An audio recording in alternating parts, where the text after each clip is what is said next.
Olá, meu amigo e amiga. Toda segunda-feira eu inicio aqui os nossos encontros desejando que você tenha uma ótima semana.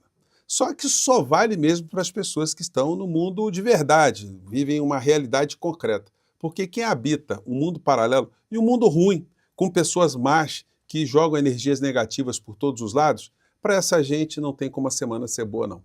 E essa semana, para essa gente, está começando de uma maneira muito complicada, porque a cisânia está vindo à tona, ou melhor dizendo, né, as cisânias estão vindo à tona.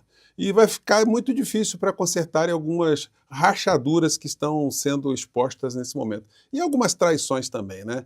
Essa gente que gosta muito de invocar pensamentos bíblicos, frases, ações, passagens bíblicas, nesse momento eles vão ter que se lembrar muito da figura de Judas, porque é o que está acontecendo no meio do bolsonarismo. Bom, vou conversar com vocês sobre o que está acontecendo nessa segunda, mas antes de mais nada é sempre fundamental convidar você que chegou agora, o nosso portal ainda não é inscrito, para que, em primeiro lugar, você se inscreva aqui conosco e conheça também os nossos outros vídeos. Se você gostar, compartilhe, recomende, nunca se esqueça. Seu joinha, seu comentário, se puder, venha também para o nosso clube de membros. Você aqui é muito bem-vindo e muito bem-vindo. Gente, olha, essa gente da extrema-direita, eles não têm assunto, eles não têm projeto. Aliás, é o contrário, né? Como eles não têm projeto, então eles ficam o tempo todo tentando algum tipo de assunto, para chamar atenção, enfim. E os que estão aqui nas redes sociais, eles sobrevivem dessas migalhas da insanidade. Então, viraram agora todos os canhões dessa gente para a figura do ministro Alexandre de Moraes, né? Como já não estivessem virados há muito tempo, né? E também para o Supremo Tribunal Federal e para alguns episódios específicos. E o tempo todo tentando achar defeito no governo, tentando destruir aquilo que está sendo reconstruído, enfim. É insanidade, torcendo o tempo todo para dar problema na área da economia, para ter intervenção aqui no Brasil, para as coisas desandarem, para a inflação explodir, para o desemprego explodir, enfim. Mas nada disso está acontecendo para essas pessoas. Então o ambiente fica muito pior, o ambiente fica cáustico. E como essas pessoas não têm uma unidade, né, ideológica, eles não têm princípios, aí ficam todos atacando uns aos outros, né? Então está aqui, Folha de São Paulo perde a paciência com Moraes. Então é uma fixação impressionante. Padre detona Lula, ator que fez Lula, enfim, é aquela coisa. Não tem assunto, eles não têm projetos. E aí o que a gente vê é algumas figuras já pressentindo que a coisa do Banco Master vai dar uma coisa muito ruim, já começam a dizer que não conhecem mais Bolsonaro, que não seguem mais Bolsonaro, né? É uma espécie de Judas gospel, né? O Judas moderno. E o que está mais nos debates hoje, nos noticiários, é essa figura do senhor André Valadrão.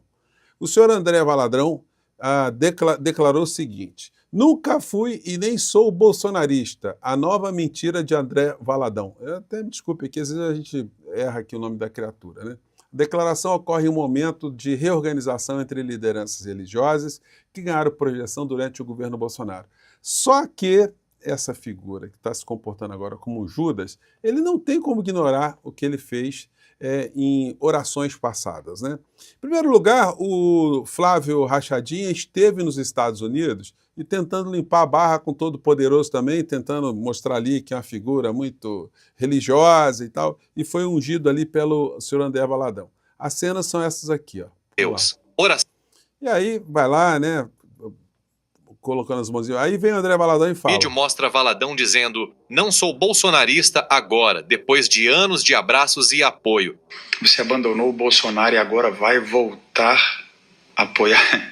Eu nunca abandonei Bolsonaro, até porque eu não sou bolsonarista, como muitas mídias soltaram. Não sou filiado a nenhum partido político. Toda eleição, a única coisa que você, como eleitor, faz é posicionar-se a respeito do candidato que está mais próximo daquilo que você acredita. Gente, é muita cara de pau, né, senhor André? O senhor sabe que o senhor tem uma legião de pessoas que seguem o senhor por questões religiosas e que a sua palavra tem uma influência muito grande para essas pessoas. Então, o senhor dizer que o senhor é um mero eleitor, né, que apenas expressa opinião, vamos ver aqui na sequência. E as pessoas, às vezes, querem fazer um vínculo que não existe. Toma cuidado, hein? E a mentira tem perna curta mesmo. Outro vídeo com André Valadão e Bolsonaro cheio de carinhos, afagos, sorrisos cúmplices. Tem que votar certo, senão você não é crente não, não é? Gente, tem que votar certo, senão você não é crente. Olha que frase mais pilantra, mais picareta. Vamos junto, tá na hora. É um país cristão, é um país que realmente sabe o seu destino. Eu tenho certeza, não faltarão para com o futuro de cada um de nós. É um Brasil que tem a família e Deus acima de tudo. Vamos lá, senão você não é crente não, tamo junto. Senhor André, o Bolsonaro está na cadeia, né? É bom lembrar, né? Então, esse foi o desígnio de Deus, se a gente for entrar nessa seara também, né? E o senhor deve estar já pensando, né, no que significou o senhor ter feito essa aliança e agora vendo pessoas muito próximas do senhor encalacradas, gente que inclusive patrocinava orgias, né, encontros muito complicados na Bahia, envolvendo personagens do governo Bolsonaro. Vai ficar muito complicado.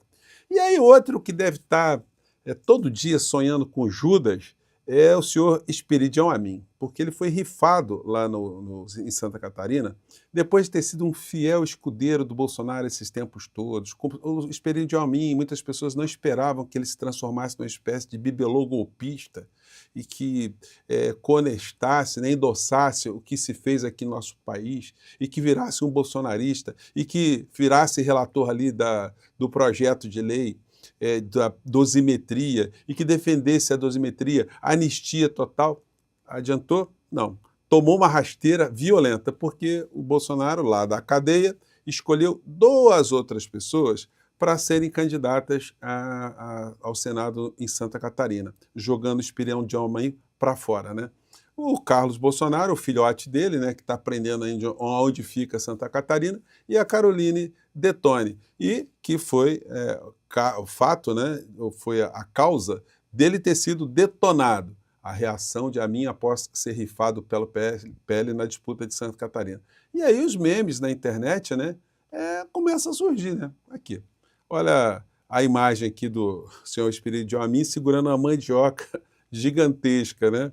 A metáfora muito sui generis. Então é isso. Racha bolsonarista, Eduardo ataca e Michele frita bananinha. Então, notícia que está, inclusive, num veículo de comunicação que é sempre voltado ao bolsonarismo. Eduardo criticou Nicolas e Michele, que estariam jogando o mesmo jogo em relação à pré-candidatura de Flávio Bolsonaro à presidência da República. Sem falar do povo lá, os bolsonaristas que estão nos Estados Unidos, que também estão jogando lenha nessa fogueira.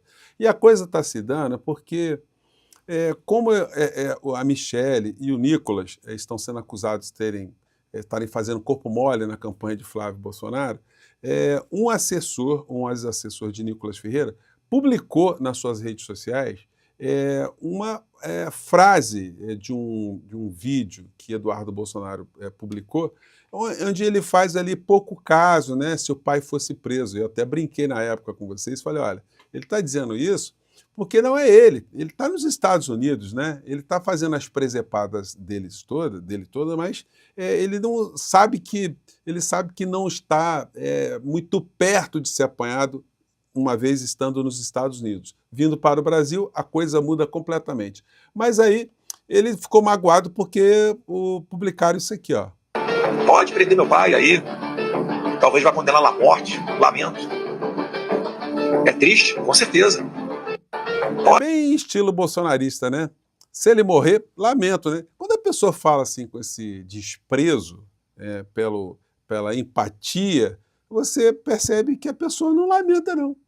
Olha, gente, quando a gente vê esse tipo de fala, eu pergunto a você falaria alguma coisa assim se fosse seu pai ou a sua mãe que estivesse correndo algum risco de morte? Ah, se meu pai morrer, lamento. Se minha mãe morrer, lamento. Se meu filho morrer, lamento. Enfim, se for preso, lamento. Então, isso mostra pra gente como é o perfil moral, o perfil dessa gente, né? Como é que ele se relaciona. Vou botar de novo aqui para vocês não terem dúvida.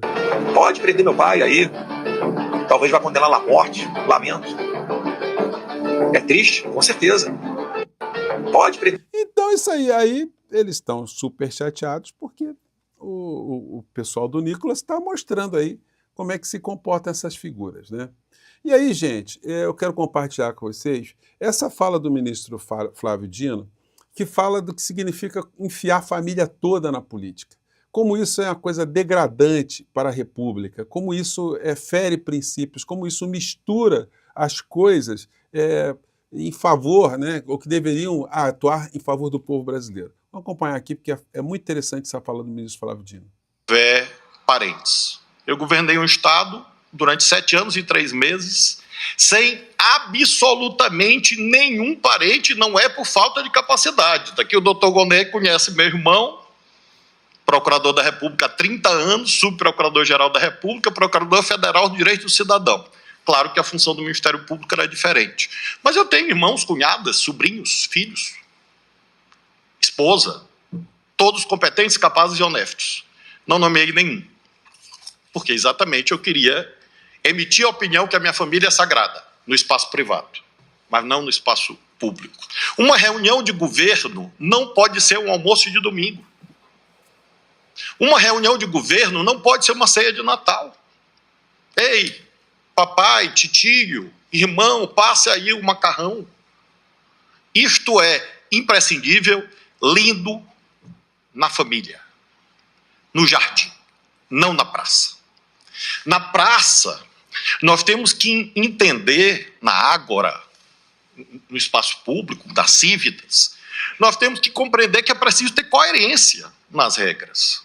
Senão nós vamos construir um edifício que admite, a meu ver, circunstâncias que não existem onde supostamente existiriam, que seria no artigo 84.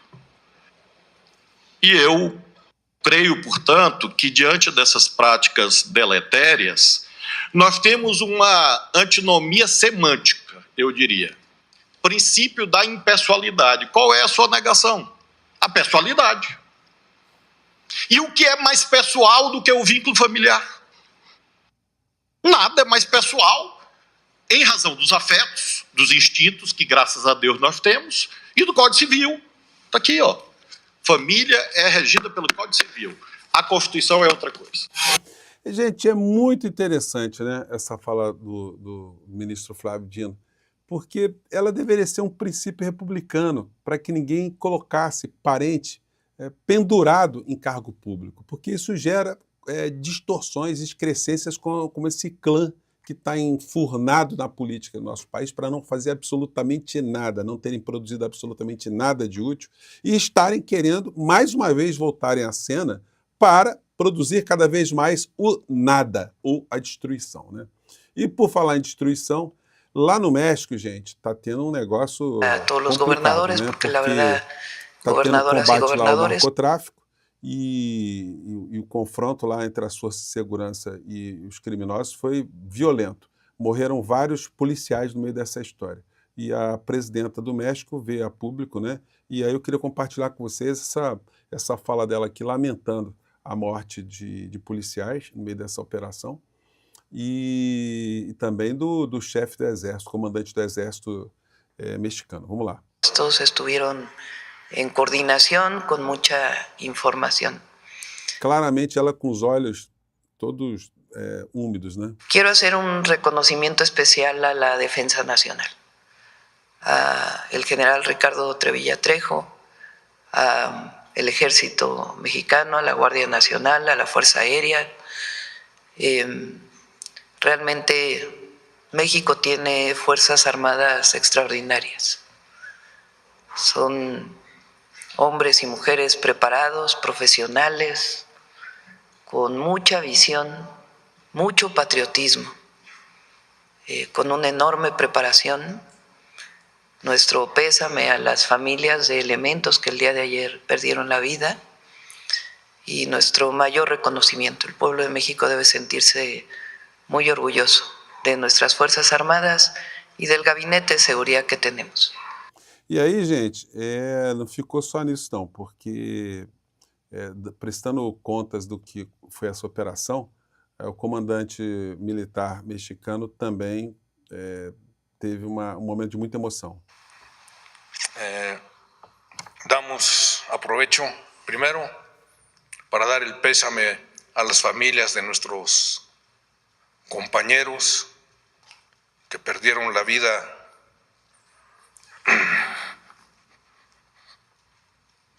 también vamos. Y un reconocimiento a nuestro personal militar, que realizó una operación exitosa. Se puede ver desde muchas ópticas, pero es definitivo que cumplieron su misión. ¿Y qué es lo que se demostró? La fortaleza del Estado mexicano. De eso no hay duda. Gracias. Então, meu amigo, minha amiga, são coisas para a gente ver e refletir, né? Bom, fico por aqui mais uma vez, muito obrigado, e a gente vai continuar com esses assuntos aqui todos, tá bom? Um grande abraço, tchau.